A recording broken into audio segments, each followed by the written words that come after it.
সবাই নিজের ধান্দায় ব্যস্ত হয়ে যাচ্ছেন, কিন্তু এইটা কথা ছিল না, ভুলে যাবেন না।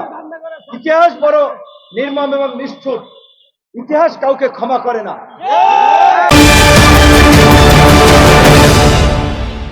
এই গণ অভ্যুত্থানের সরকার অন্যান্য সময়ের তত্ত্বাবধায়ক সরকারের মতো 3 মাসের জন্য নির্বাচনের জন্য সরকার না। এই গণ অভ্যুত্থানের সরকার রাষ্ট্র পুনর্গঠনে, রাষ্ট্র সংস্কারে আমাদের সমর্থিত সরকার, কিন্তু দুঃখজনক 5 মাসে তাদের কর্মকাণ্ড আমাদেরকে হতাশ করেছে, অভিভূত করেছে। কিছুদিন আগে দেখলাম শতাধিক পণ্যে ভ্যাট এবং শুল্ক আরোপ করেছে নতুন করে। এমনকি রেস্টুরেন্টে খেতে যাবেন সেখানেও 15% ভ্যাট বাড়িয়ে দিয়েছে। যাকে যে ন্যায্য মূল্যের পণ্য বিক্রির ইনিশিয়েটিভ ছিল সেটি তুলে দিয়েছে। বাণিজ্য মন্ত্রী জমিদারের মতো কথা বলছেন যে এই রাতারাতি চালের দাম কমানোর আমার কাছে কোনো ম্যাজিক নাই। ম্যাজিক তো থাকতে হবে। আপনি ওই দায়িত্বে বসেছেন, জনগণের চাহিদা বুঝতে হবে, জনগণের কথা শুনতে হবে। 5.5 থেকে 5 কোটি খেটে খাওয়া মানুষ, চালের দাম, তেলের দাম, জিনিসপত্রের দাম বাড়লে তাদের জীবন জীবিকায় প্রভাব পড়ে। আপনি সরকার চালাচ্ছেন, আমরা সমর্থন দিচ্ছি, তাহলে আপনার সেটা দেখতে হবে না আমার জনগণ কেমন আছে, আমার জনগণ নিত্য প্রয়োজনীয় জিনিসপত্র তার ক্রয় ক্ষমতার মধ্যে আছে কিনা। আজকে 5.5 মাস পরেও আহতরা তাদের ক্ষতিপূরণের জন্য নিহতরা রাস্তা দাঁড়াচ্ছে। এইটা কি সরকারের দেখার দায়িত্ব না? এইটা দেখার দায়িত্ব আমার না, শহীদুল ভাইয়ের না।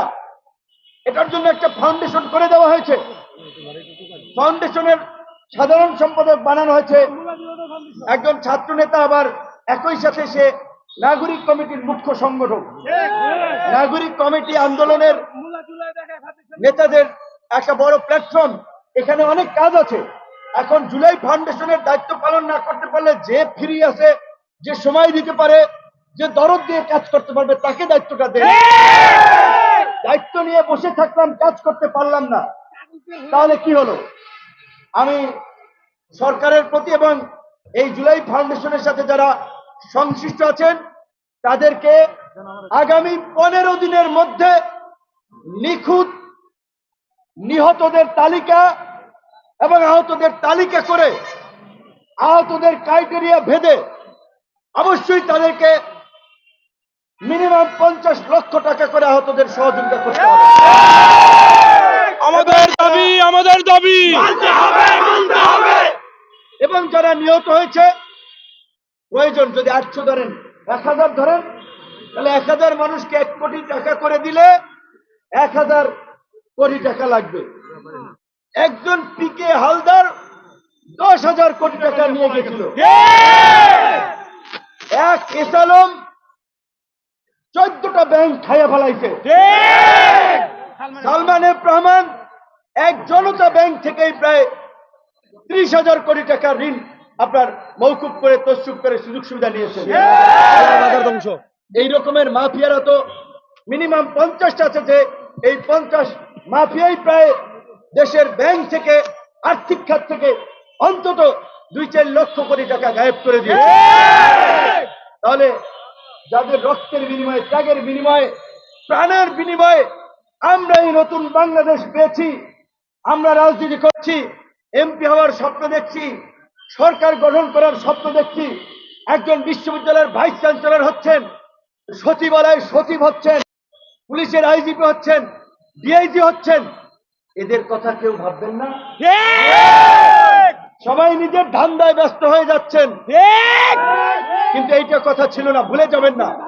ইতিহাস বড় নির্মম এবং নিষ্ঠুর, ইতিহাস কাউকে ক্ষমা করে না। যদি এই শহীদ এবং আহতদের প্রতি অবহেলা করা হয়, তাদের যথোপযুক্ত সম্মান নিশ্চিত করা না হয়, আবার আমরা সংকটে পড়ব। সেই সংকটে সবচেয়ে চরম মূল্য দিতে হবে রাজনীতিবিদদেরকে। কাজী রাজনীতিবিদদের উচিত এই বিষয়ে জোরালো ভূমিকা পালন করা। আমরা বলেছিলাম যে এই সরকার আন্দোলনকারীদের চিকিৎসা সহায়তা নিশ্চিত করার পাশাপাশি এই গণ অভ্যুত্থানে যারা গণহত্যা চালিয়েছিল বিচারের মাধ্যমে তাদের ফাঁসি নিশ্চিত করতে হবে।